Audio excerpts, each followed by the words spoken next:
"You're outdated. We're done here," the CEO hissed. I nodded once. Calm, respectful, defeated, at least on the surface. Understood. That was the exact second the retirement trust activated its voting rights.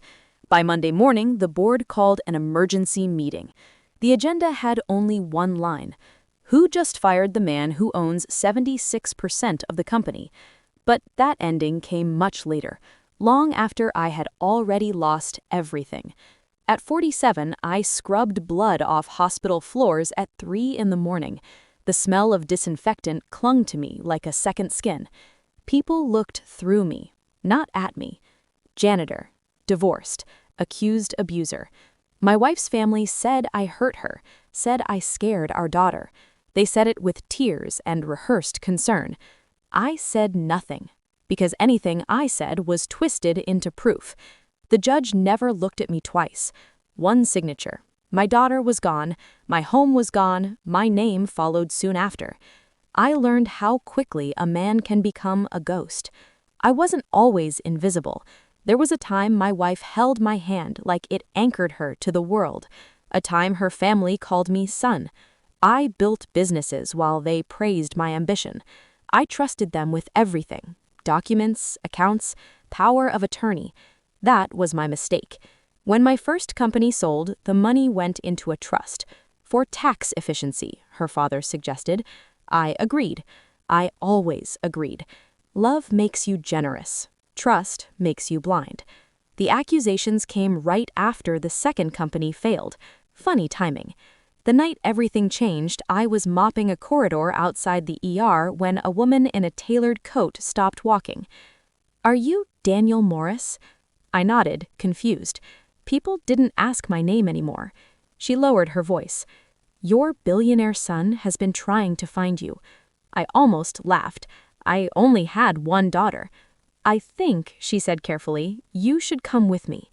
In her office, she laid out the truth like evidence in a crime scene. Years ago, my wife had been pregnant before me. The child was quietly adopted overseas, through shell charities her family controlled. When my first company exploded in value, they tracked the boy, invested for him, used my money. He was 25 now, brilliant, ruthless, and furious. "He owns controlling interest in your original trust," the lawyer said. "They thought you were dead, financially and socially. You weren't meant to resurface." I stared at the wall, feeling something cold settle behind my ribs. They didn't just destroy me, they replaced me. Pain is loud. Planning is silent. I spent months listening instead of speaking, watching instead of reacting. The lawyer helped me rebuild quietly. Identity restoration, sealed records, forensic accounting. Every accusation against me unraveled under scrutiny. Every signature led back to my in-laws. Fraud, coercion, false testimony. My son handled the rest. He didn't want revenge, he wanted justice with interest. We moved assets, triggered clauses, let them think they were winning. I went back to being invisible. It was the perfect disguise. The execution was surgical. First, their nonprofit collapsed under audit. Then the shell companies froze. Then the trust, my trust, reasserted voting power.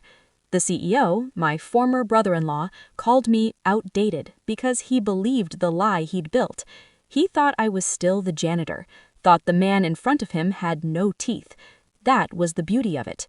The boardroom was silent when the votes came in. 76%. Removal, immediate. My brother-in-law's face drained of color. My ex-wife cried, not from guilt, but fear. The judge reopened my case the same week. Evidence doesn't shout, it waits. My name was cleared publicly. The accusations collapsed under perjury charges.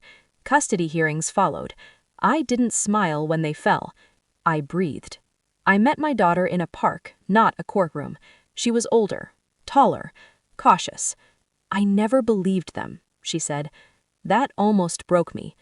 I didn't return to the company. Power had already cost me too much. My son runs it now.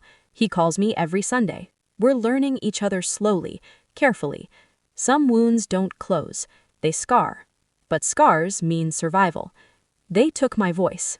I took back the truth. And this time, I didn't need to raise it to be heard.